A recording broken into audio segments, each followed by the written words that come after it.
Selamat pagi teman-teman semua, berjumpa kembali dengan saya Turian Hasugian. Terima kasih sudah menonton video ini. Buat kalian yang baru bergabung, silahkan like, subscribe, dan share ke teman-temannya supaya saya semakin semangat untuk membuat video terbaru yang bermanfaat buat kalian. Di video kali ini, kita masih akan tetap membahas mengenai soal TPS UTBK, soal-soal kuantitatif yang berbahasa Inggris. Semoga videonya bermanfaat ya. Kita langsung saja ke soal yang pertama. Oke teman-teman, sebelumnya saya mau kasih triknya. Untuk soal berbahasa Inggris tidak perlu kita terjemahkan seluruhnya ya. Jadi tidak perlu orang yang pintar-pintar sekali berbahasa Inggris, karena saya pun tidak terlalu pintar berbahasa Inggris. Tapi yang penting kita agak-agak tahu kemana arahnya kan gitu. Seperti soal yang ini nih. Katanya ada seorang pendaki, dia dari campnya atau dari tempat awalnya, dia ke arah utara sejauh 6 mil, kemudian ke timur sejauh 8 mil. Apabila ditanya jarak antara titik awalnya ke titik akhirnya berapa, jarak terdekatnya ya, itu nih yang dibahas di soal ini. Coba kita gambarkan. Ke arah utara berarti dia ke atas ya kalau dalam gambar. Oke, ini titik awalnya, disinilah campnya. Awal kita buat saja A.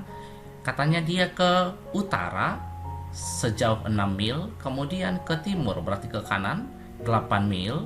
Andaikan titik akhirnya kita buat dia titik B, maka yang ditanya adalah jarak antara A dan B. Ini yang menjadi pertanyaannya. Nah, kalau sudah seperti ini teman-teman pasti langsung tahu arahnya kemana.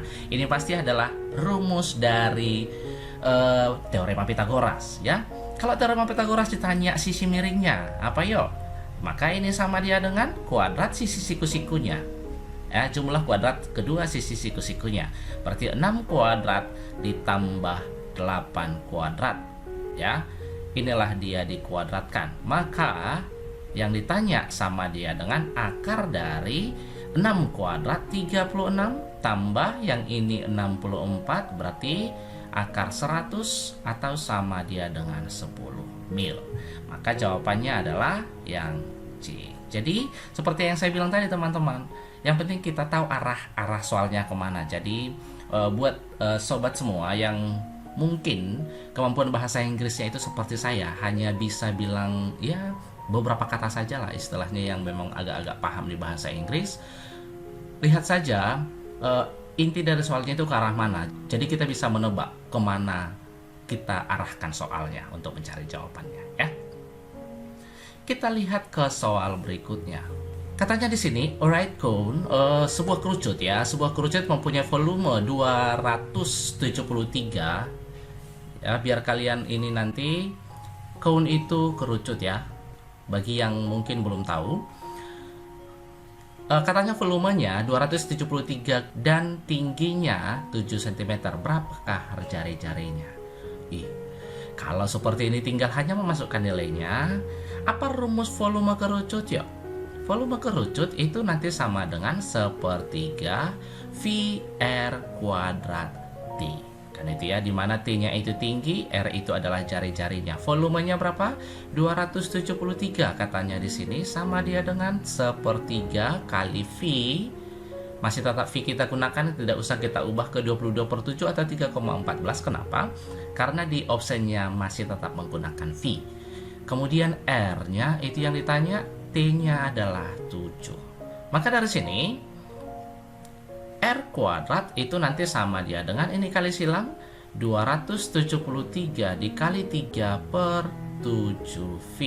Bisa nggak kita bagikan ini 273 dibagi 7?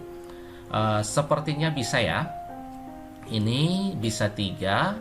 Kemudian 63 dibagi 7, 39. Oke, maka R kuadrat sama dia dengan 39 dikali 3 adalah 117/V.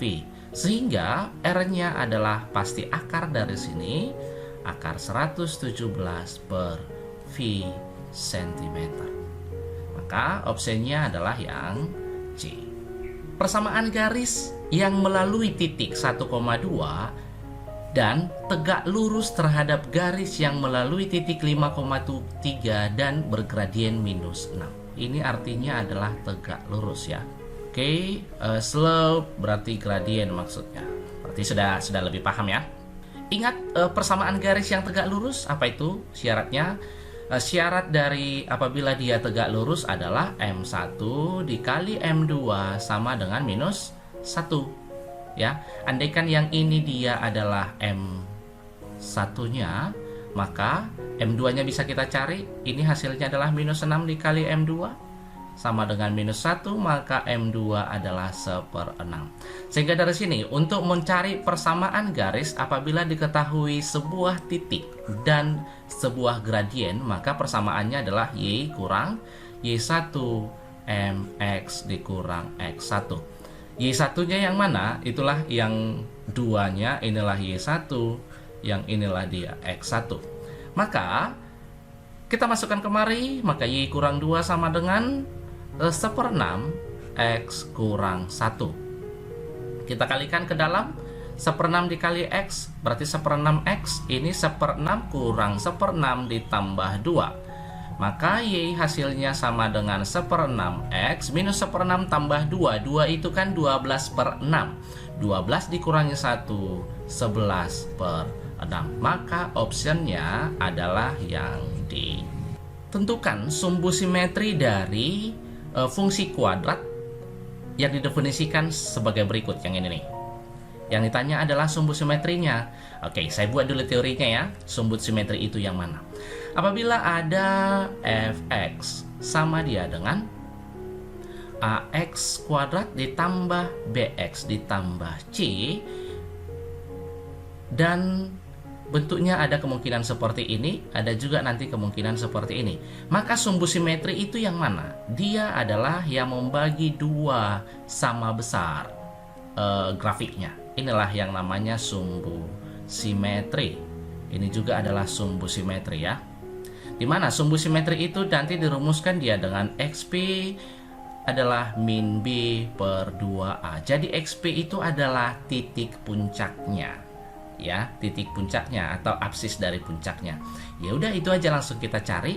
Dari sini, ini juga adalah bentuk umum dari fungsi kuadrat yang diketahui puncak itu nanti sama dengan Y kurang atau Y sama dengan A dikali X kurang X puncak dikuadratkan ditambahkan YP-nya.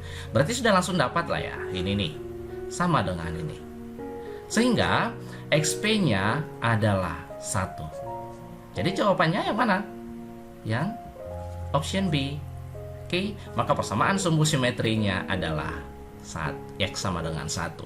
Kalau seandainya ditanya nilainya, YP itu nanti sama dia dengan D per minus 4A, di mana D-nya adalah B kuadrat dikurang 4AC. Ini hanya sekedar mengingatkan ya teman-teman ya.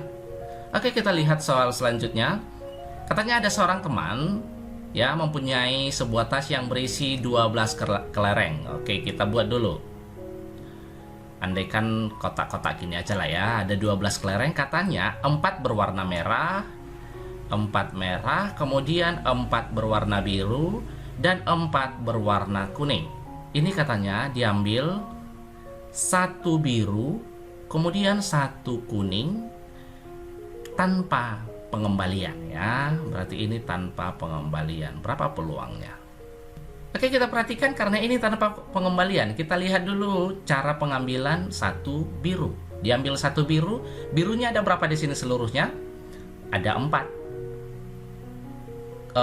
Jumlah kelereng seluruhnya 12. Berarti ketika diambil 1 birunya, yang tinggal di dalam tasnya itu tinggal 11 kelereng. Berarti per 11 lah nanti di sini, sedangkan kuningnya masih tetap 4. Ini saja dia. Kita bagikan ini 1/3, maka 4 dikali 1 adalah 4, 3 dikali 11, 33. Inilah dia pengambilan kelereng tanpa pengembaliannya. Jadi opsinya adalah yang C. Oke, kita lihat soal berikutnya. Katanya di sini harga sepasang sepatu adalah $80, itu pas di akhir tahun. Di 1 Januari harganya naik 20%. Setelah kenaikan harga, seorang pekerja atau seorang karyawan membeli sepatu dengan diskon karyawan 10%. Maka yang dibayarkan oleh sang karyawan ya. Sekarang kita lihat ini ya.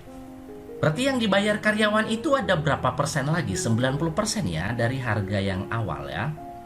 Berarti 90% dikalikan ini nih. Setelah kenaikan harga, andaikan ini harga awalnya $80, naik 20%, berarti harganya kan menjadi 120% ya dari yang ini. Iya, inilah penulisannya. Sehingga 90% artinya adalah 90 per 100. 120% adalah 120 per 100 dikalikan dengan 80. Ini habis. Oke, ini juga habis, ini habis. Jadi tinggal 9 per 10 dikali 12 dikali 8 itu sama dengan 96. 9 dikali 96 itu kira-kira 86,4. Jadi $86,4 lah yang harus dibayar oleh si karyawan setelah kenaikan 20% dan dia didiskon 10%. Sehingga jawabannya adalah yang C. Jika T pangkat 3 dipangkatkan dengan 5 sama dengan T pangkat A tambah B, maka nilai maksimum dari A kali B apabila A dan B-nya adalah bilangan bulat. Ini untuk teman-teman biar lebih banyak lagi vocabulary bahasa Inggris matematikanya. Ini adalah bilangan bulat ya. Kita masuk ke soal 3 pangkat 3 dipangkatkan dengan 5 sama dengan T pangkat 3 dipangkatkan dengan 5 sama dengan T pangkat A tambah B. Maka dari sini kan sudah langsung dapat nih A tambah B nya sama dengan 3 dikali 5 atau 15. Supaya dia maksimum, ingat maksimum kalau dalam turunan itu sebenarnya ada cara cepatnya yang lebih cepatnya. Maka dia akan maksimum apabila nilai A dan B nya adalah setengah dari sini, setengah dari 15. Ini setengahnya 15 per 2 ya, setengahnya. Tetapi karena dia harus bilangan bulat, berarti pertengahannya pastinya adalah 7 dan 8. Ini pasti maksimumnya nih. Maka A dikali B adalah 7 dikali 8, hasilnya adalah 56. Itu saja. Gampang ya teman-teman. Coba kita pikirkan saja angka yang lain, pasti ini yang paling besar. Misalkan nih 15 itu kan 10 tambah 5, pasti 10 tambah kali 5 itu adalah 50. Kemudian 11 tambah 4 itu 44, justru makin kecil dan lain sebagainya ya. Jadi yang paling besar adalah ini. Jadi teman-teman bisa langsung ambil saja contohnya, tapi saya kasih triknya. Kalau ada soal yang seperti ini, yang ditanya adalah nilai maksimum dari perkaliannya, ambil saja nilai pertengahannya. Oke. Untuk soal selanjutnya, kita lihat di sini diberikan sebuah lingkaran. Katanya daerah yang diarsir ini adalah 24 V. Ini luas daerahnya 24 V. Yang ditanya adalah berapa panjang dari segmen OA, di mana OA itu adalah jari-jarinya. Oke. Ini adalah sebuah juring. Kalau dia juring, maka luas juring sama dia dengan luas juring atau luas arsir itu adalah alfa per 360 dikalikan dengan luas lingkarannya. Kan begitu ya? Oke. Alfanya berapa? Karena kebetulan ininya 120, maka ini adalah 240. 240 dari mana? Karena dia sudut atau satu putaran penuh 360 derajat. 360 kurang 120 adalah 240. Maka luas daerah yang diarsir itu nanti sama dia dengan 240 per 360 dikalikan luas lingkarannya adalah VR kuadrat, di mana R-nya yang kita tanya yaitu OA-nya. Ini tadi adalah 24 V. Oke, V-nya kita coret saja. Jadi 240 dengan 360 juga kita coret sama dengan 2 per 3. Maka R kuadrat sama dengan 2-nya habis, ini juga 12, maka 12 dikali 3 adalah 36, maka R-nya adalah akar 36 atau sama dengan 6. Bisa juga akar 36 adalah minus 6, tapi karena dia jarak tidak boleh negatif. Maka yang kita ambil adalah yang positifnya, yaitu yang B. Apabila diketahui X kurang 3 dikali 4, X tambah 3 sama dengan 0 dan 4x tambah 3 tidak sama dengan 0, maka 4x tambah 3-nya berapa? Oke, buat teman-teman kalau ada soal seperti ini, dan ini katanya adalah bilangan yang tidak 0, karena perkaliannya dengan sesuatu hasilnya 0, maka sesuatu ini yang sama dengan 0. Sehingga dari kesimpulannya ini bisa kita ambil, maka X kurang 3 sama dengan 0, maka X sama dengan 3. Begitu ya. Tinggal kita cari yang ini. Maka 4X tambah 3 itu sama dengan, substitusikan X-nya 3. 4 kali 3 tambah 3 hasilnya adalah 15. Oke, opsinya yang B. Ini soal terakhir kita.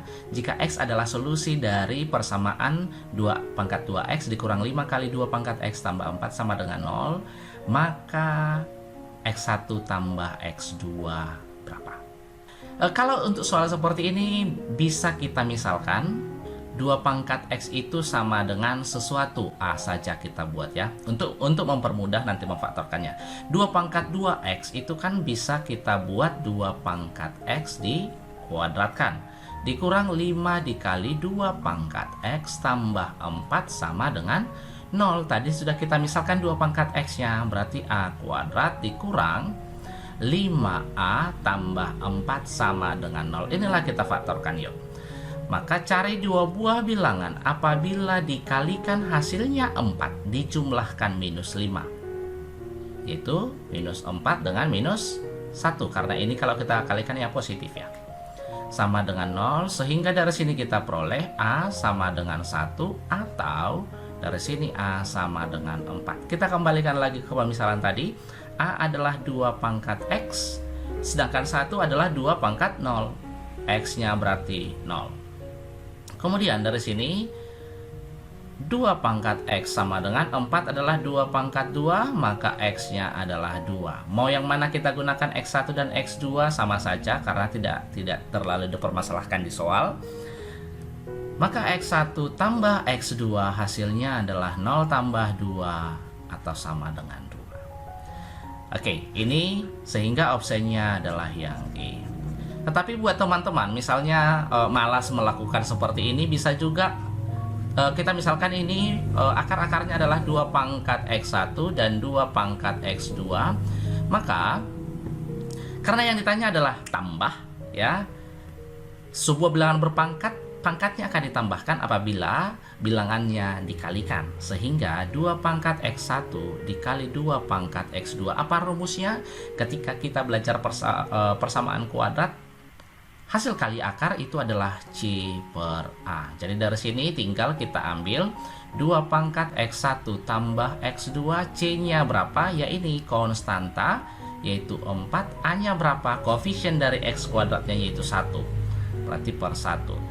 Sehingga dari sini X1 tambah X2 sama dengan, yang ini adalah 2 ya, sama dengan 2 pangkat 2. Maka X1 tambah X2 adalah 2. Jadi terserah teman-teman mau pilih cara yang mana, apakah menggunakan perkalian akar seperti ini atau harus dengan memfaktorkannya. Terkadang memang kalau dengan memfaktorkan seperti ini ada beberapa soal yang mungkin tidak akan bisa ketemukan atau susah mencari X1 dan X2-nya. Jadi banyak orang langsung menggunakan yang seperti ini. Jadi teman-teman, sampai sini dulu video kita. Semoga video ini dan soal-soalnya bermanfaat buat kalian. Dan saya sangat berharap bagi kalian yang sudah menonton video ini bisa lulus nanti di UTBK tahun 2020 di jurusan dan PTN yang sangat kalian idam-idamkan. Semoga selamat pagi.